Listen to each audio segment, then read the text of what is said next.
automation will help you do more in less time, therefore saves you time, saves you money, and now you have more time to go do other things that can increase your revenue in your business. That's a given. However, it's not all automations are not created equal.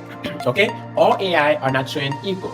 So what I mean by that is, let's say if you are creating an automation for a school, it's not going to be the same automation for a mechanic, for example, right?